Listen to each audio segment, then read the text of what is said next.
Assalamualaikum warahmatullahi wabarakatuh. Selamat berjumpa kembali sobat semua. Pada kesempatan kali ini kita akan coba membahas cara memperbaiki tooth organ yang tidak berfungsi.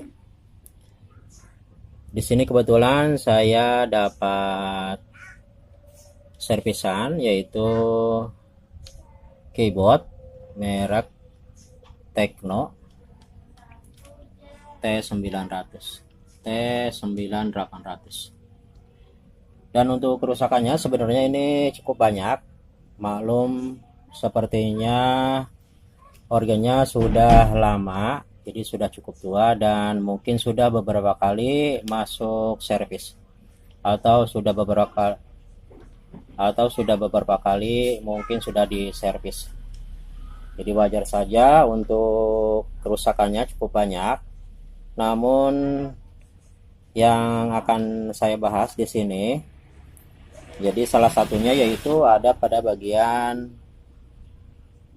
keyboardnya atau toothnya. Jadi untuk bagian toothnya di sini banyak yang tidak berfungsi. Jadi mungkin ada sekitar mungkin lebih dari 10 untuk toothnya tidak berfungsi.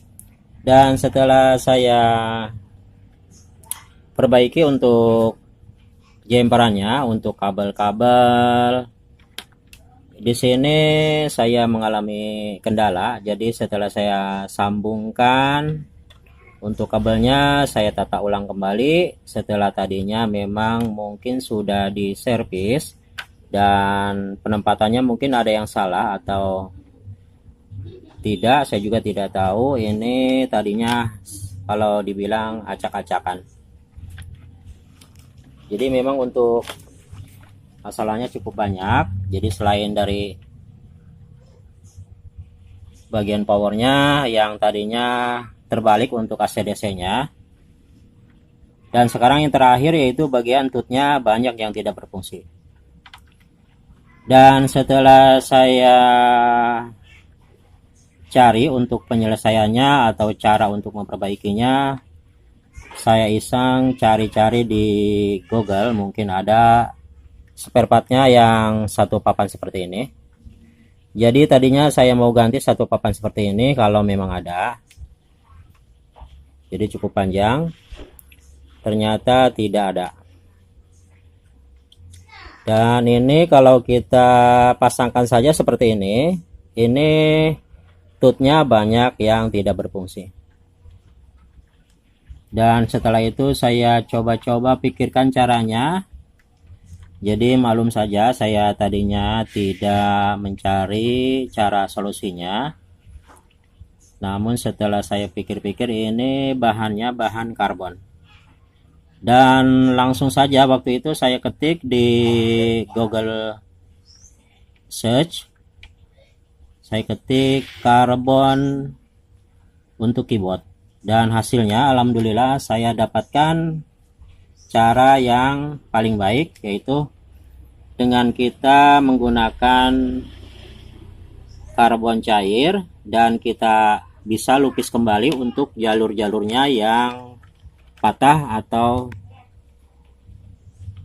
potong. Jadi di sini bisa sobat perhatikan. Jadi di sini banyak jalur yang patah. Maaf, di sini akan saya matikan dulu lampunya.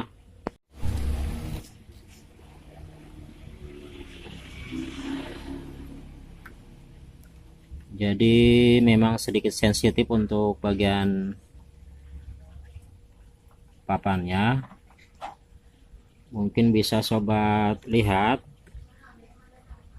Di sini untuk papannya banyak yang patah untuk jalurnya. Makanya di sini akan saya lukis ulang kembali jalur-jalur yang patah atau yang kosong ini. Jadi aslinya seperti ini. Aslinya yaitu menyambung seperti ini. Jadi menyambung Nah, langsung saja untuk caranya. Setelah kita mendapatkan karbon cair untuk keyboard, jadi di sini kita akan coba praktekkan untuk cara melukisnya. Dan nantinya setelah kering ini akan menggantikan jalur yang kosong.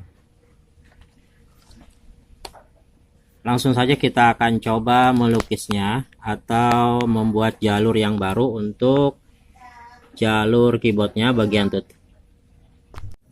Caranya di sini kita buka dahulu.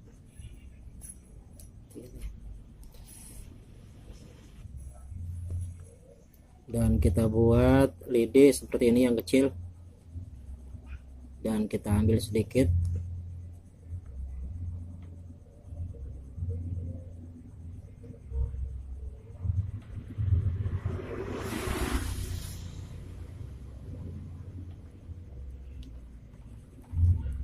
Dan di sini kita lukis.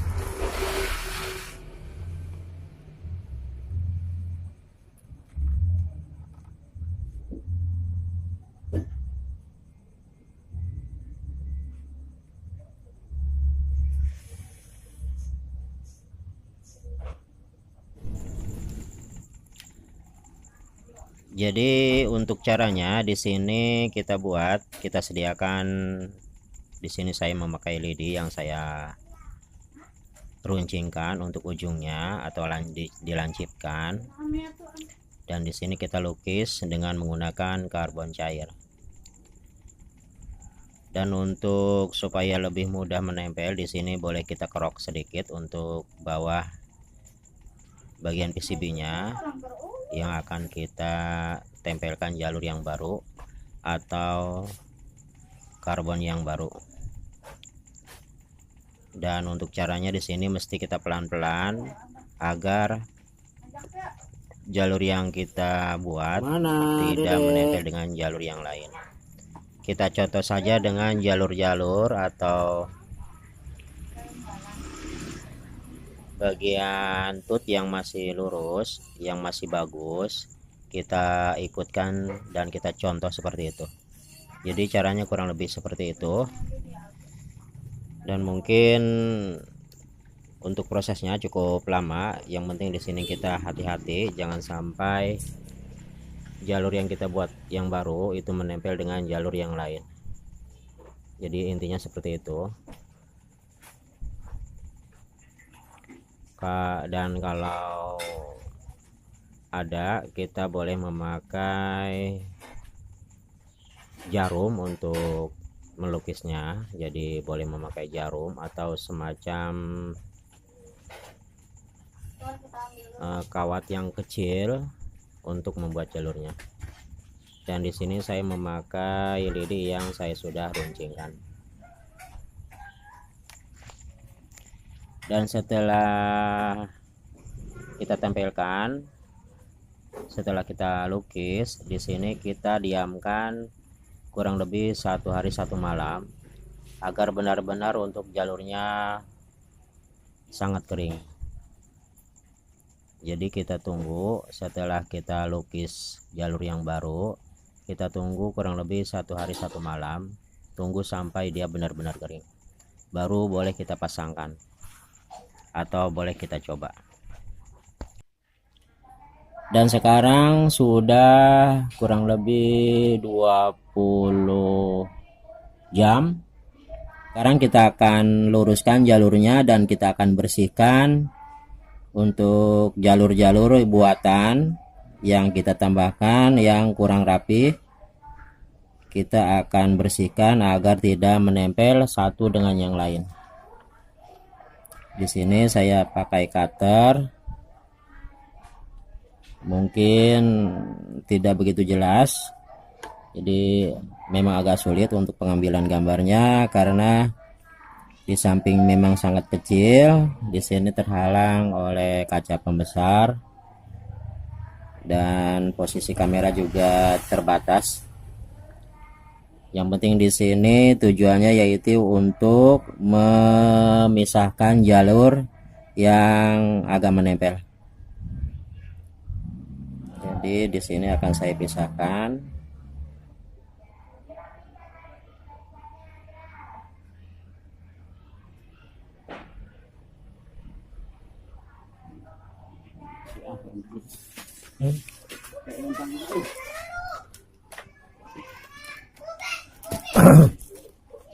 Badi tali.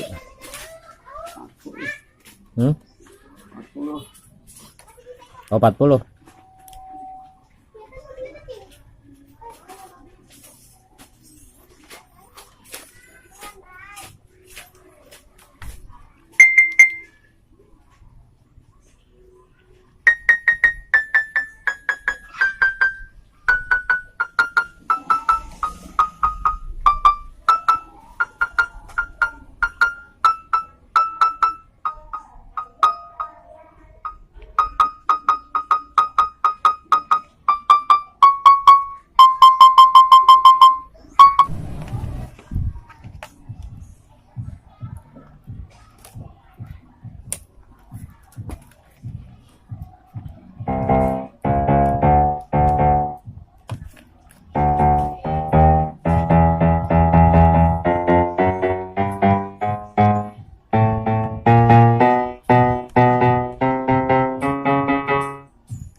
Dari awal sampai akhir, mudah-mudahan video ini bisa bermanfaat.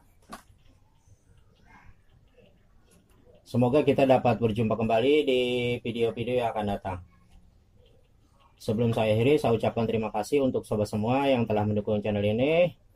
Mudah-mudahan kita dapat berjumpa kembali di video-video yang akan datang. Kurang lebihnya saya minta maaf, saya akhiri. Assalamualaikum warahmatullahi wabarakatuh.